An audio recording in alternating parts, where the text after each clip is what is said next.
How to use formal language in Italian. Listen and repeat. In Italian, formality is very important, especially in professional, academic, or polite social contexts. Unlike English, where you is used for both formal and informal situations, Italian distinguishes between informal, tu, and formal, lei. Understanding how to use formal language correctly will help you sound more respectful and appropriate in different situations. When to use formal language. Use formal language when addressing elderly people, professionals, doctors, lawyers, teachers, etc., strangers in public settings, authorities, police officers, government officials, etc., in business or professional environments. In contrast, informal language is used with friends, family, and peers.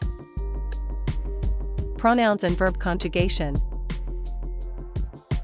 In formal speech, use lei, capitalized for respect, instead of tu. The verb is conjugated in the third person singular. Tu sei. Lei è. Tu hai. Lei ha. Tu parli. Lei parla. Examples. Tu sei italiano. Lei è italiano. Tu hai un gatto.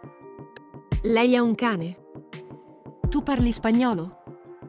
Lei parla tedesco.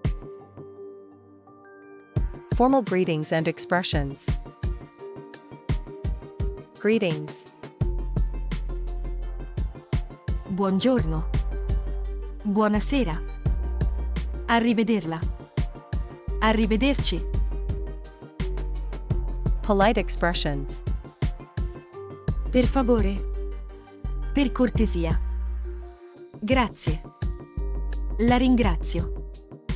Mi scusi. Le dispiace se. How to ask questions politely. When making requests, use the conditional form or potreb, could you? Mi puoi dire l'ora? Mi potrebbe dire l'ora? Puoi aiutarmi? Mi potrebbe aiutare? Writing formal emails or letters. When writing formally, use Egregio. Gentile. Le scrivo per informarla che. Distinti saluti. Cordiali saluti.